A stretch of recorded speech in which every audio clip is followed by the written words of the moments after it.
علامہ اقبال نے ایک بات لکھی ہے. اقبال کہتے ہیں جب میں لندن میں وکالت کرتا تھا تو ایک خاتون تھی, لیڈی بارنس اس کا نام تھا. چھوٹے موٹے مقدمات لے کے وہ میرے پاس آتی تھی. بی بی ایک ہوٹل چلایا کرتی تھی. اس کا خامند جو تھا وہ فوج میں ملازم تھا. اقبال نے خود لکھا ہے, اقبال فرماتے ہیں کہ ایک دن وہ خاتون پھر کسی کیس کے سلسلے میں میرے پاس آئی. تو جب وہ آئی تو اس نے نقاب اوڑھا ہوا تھا, برقع کیا ہوا تھا. تو چونکہ اس نے نقاب اوڑھا تھا, مسلمانوں کی نشانی تھی. نقاب اوڑھنا کن کی نشانی ہے؟ اللہ آپ کو خوش رکھے.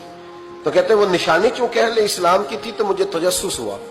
میں نے کہا لیڈی خیریت ہے؟ میم صاحبہ یہ برقع پہنا ہوا ہے. تو کہنے لگی ہنس کے, اقبال مجھے پکا یقین تھا کہ آپ ضرور پوچھیں گے.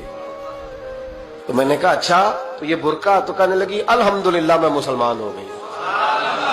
تو میں نے فوراً کہا کہ آپ کا شوہر تو فوج میں ملازم ہے, فوجی کے لیے بدلنا اور پھر ملکی قانون اور یہ چیزیں. تو کہنے لگی اس نے مجھے کیا کہنا تھا, وہ خود کلمہ پڑھ گیا.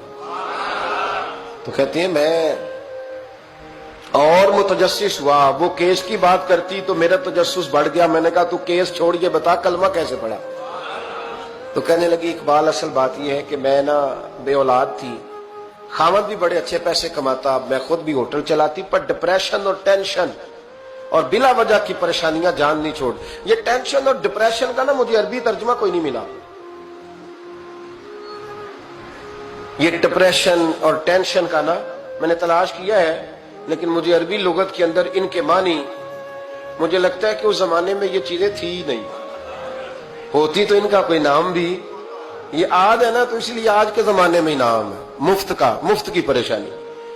تو کہتی ہے مجھے ٹینشن اور ڈپریشن رہتی تھی ہر وقت, بڑی میں پریشان رہتی تھی. میرے ساتھ ایک عجیب واقعہ ہوا کہ میرے ہوٹل میں نا ایک بابا جی برتن مانجتے تھے.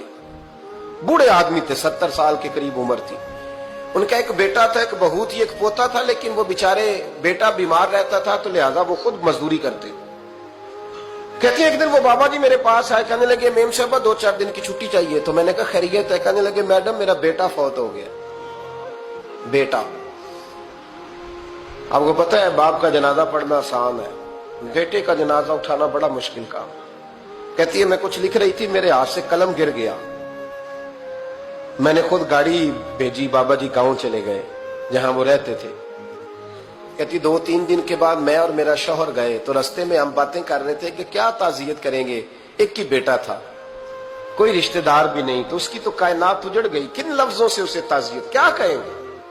کہتے جب ہم گئے تو وہ ٹوٹی ہوئی چٹائی پہ بیٹھا تھا, کچھ لوگ قریب تھے. ہم نے جا کے کہا بابا آپ مسلمان ہیں, ہم آپ کو کیا نصیحت کریں, ایک ہی بیٹا تھا, کہ کس طرح کر کے ہم آپ کو تسلی دیں. تو کہتے اس نے آنکھیں کھولی, بوڑھی آنکھوں میں ایمان کی روشنی.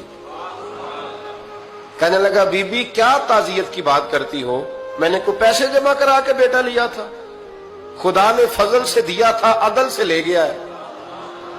میں اپنے رب کے فیصلوں میں بڑا راضی ہوں, اللہ بڑا کریم ہے, وہ لے گیا, اس کا مال تھا. آپ یقین کریں ہمارے دیہاتی لوگ یہ کہا کرتے تھے, میں نے کانوں سے سنا ہے. ایک بوڑھے آدمی کا ایک دفعہ بیٹا فوت ہو گیا تو کسی نے اس سے کہا بابا چھوٹی عمر میں بچہ چلا گیا تو مجھے لفظ نہیں بھولتے. کہنے لگے پتر اللہ دی فصل ہے, کچی وڈے تامی ہو دیئے. سنے آپ نے بھی کبھی یہ فکرہ, کچی وڈے تے پکی لے گئے تے تامی ایج ہو دی. تو جب اس کا جی چاہا وہ لے گیا. اللہ اکبر. وہ خاتون کہتی ہے کہ وہ بابا جی سے میں نے کہا کہ چلو آپ 1 مہینے کی چھٹی کر لے. تو کہنے لگا نہیں میڈم میں مسلمان ہوں, مفت کی روٹی نہیں کھاتا, مزدوری کر کے کھاتا ہوں, میں انشاءاللہ 2-3 دن کے بعد کام پہ آ جاؤں گا.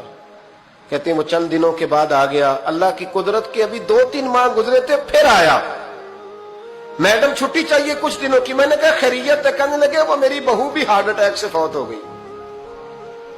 کہتے اب میں بھی تڑپ گئی اور عیسائی ہو کہ میری آنکھوں میں آنسو آ گئے. میں نے کہا گھر کا دروازہ بند ہو گیا, اب یہ بیچارہ کیا کرے گا. وہ اپنے شوہر کے غم میں ہارٹ اٹیک سے فوت ہو گئی. کہتے ہم پھر 2-3 دن کے بعد تعزیت کے لیے گئے. پھر ٹوٹی ہوئی چٹائی, بوڑھا نہ اپنی انگلیوں سے زمین پر کچھ بنا رہا. کہتی قریب گئی اور میں نے جا کے کہا بابا اب تو تسلی آپ نے خود ہی کرنی ہے, جو نظام تھا وہ تو ہو گیا. تو کہتے ہیں پھر اس نے آنکھیں کھولی, آسمان کی طرف دیکھا تو کہنے لگا بیٹی کوئی پریشانی نہیں,